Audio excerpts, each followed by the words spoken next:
बल्कि आगे आने वाला 2 महीने का समय, नवंबर और दिसंबर, 2 महीने में जन जागरण इतना ज्यादा किया जाए कि देश का हर नागरिक मन के अंदर एक भाव जागे कि देश हमारा है, हमको देश को एक करना है। क्योंकि देश को तोड़ने की ताकतें देश के अंदर भी हैं, देश के बाहर भी हैं। बाहर के लोग भी बहुत तरह के षड्यंत्र रचते हैं कि भारतवर्ष एक मजबूती की तरफ आगे बढ़ रहा है, इसको कैसे कमजोर किया जाए, कैसे तोड़ा जाए। क्योंकि हमारे देश का जो गुणगान दुनिया में होने लगा है, बड़े बड़े देश चौकन्ने हो गए, कुछ ना कुछ हर दिन कोई उल्टी सीधी बात करते हैं भारत को कमजोर करने के लिए। उन देशों के नाम लेने की मुझे जरूरत नहीं, आपको सब पता है। लेकिन ये देश काफी आगे बढ़ रहा है मोदी जी के नेतृत्व में। इसका आभास एक वर्ग को है, लेकिन देश के हर नागरिक को इसका आभास हो तो आगे जो 2 महीने के कार्यक्रम किए जाएंगे, भारत अखंड है और ये अखंड रहेगा, इसके लिए हर नागरिक मजबूती से खड़ा हो। तो ये विश्वास जगाने के लिए हमारे युवाओं के लिए विशेष तौर पर कार्यक्रम को शुरू किए जा रहे हैं। अपने देश के जो हमारे खेल मंत्री, युवा कार्यक्रम के मंत्री हैं डॉक्टर मनसुख भाई मांडविया, उन्होंने इस अभियान की शुरुआत 6 अक्टूबर को और एक पोर्टल को लॉन्च करके की थी, ताकि उस पोर्टल के माध्यम से कुछ प्रतियोगिताएं शुरू हो, युवाओं के रजिस्ट्रेशन शुरू हो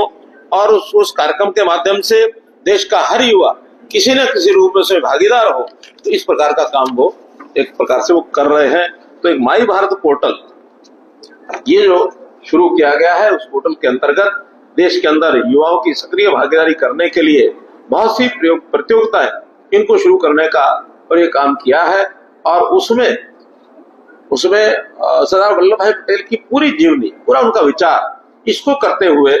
जैसे चाहे वो दौड़ है, चाहे अन्य विचारों के अंदर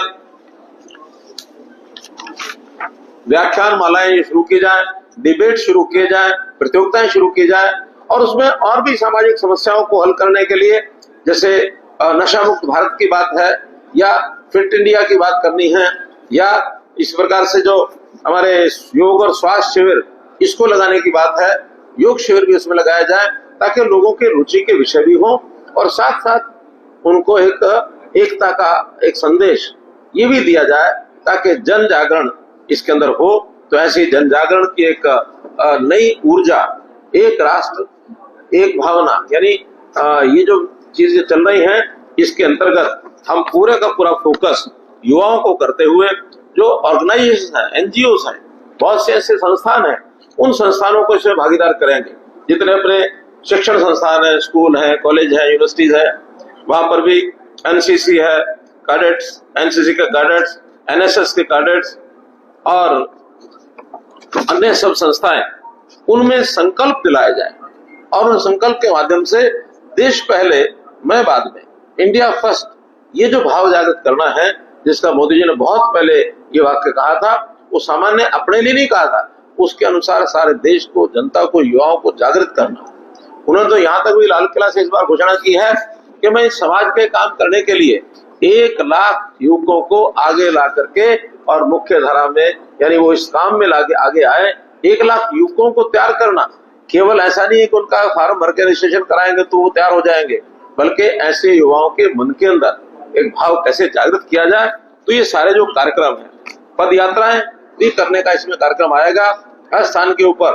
1 दिवसीय पद यात्रा, 8 से 10 किलोमीटर तक लोग पैदल चलें, और जब पैदल चलते हैं तो उन्हें भाव लेके चलते हैं, हम किस लिए कर रहे हैं, हम अपने देश के लिए, समाज के लिए कर रहे हैं। और शारीरिक परिश्रम करके जब कोई कार्यक्रम किया जाता है तो उसका संस्कार मन के ऊपर बहुत होता है।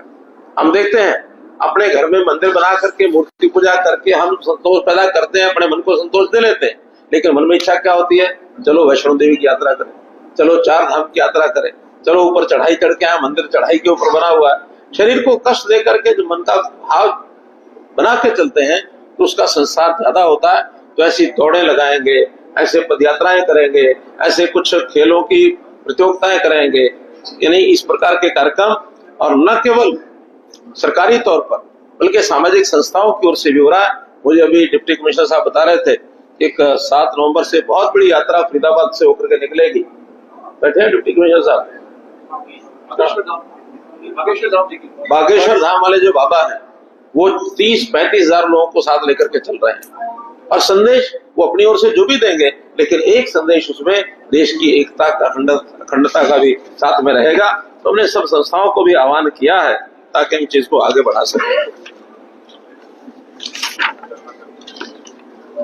बहुत सी इवेंट्स की जो एक्टिविटी है, विद्वान लोग जो है वो सेमिनार्स करेंगे और उस सेमिनार में इसी विषय पर देश की अंदर की हमारी ताकत, विदेशों के षड्यंत्र और हमारे लोगों का जो भाव भावना कैसे बने वो उसमें करेंगे। नुक्कड़ नाटक, पहली बार सरदार पटेल की जीवनी पर नुक्कड़ नाटक, आज तक अभी ये नहीं हमने, लेकिन एक बहुत बड़ी टीमें तैयार की जा रही हैं कि वैसे नुक्कड़ नाटक उनकी जीवनी के वो भी करें। हमको बताया कि एक बहुत बड़ा स्टैच्यू ऑफ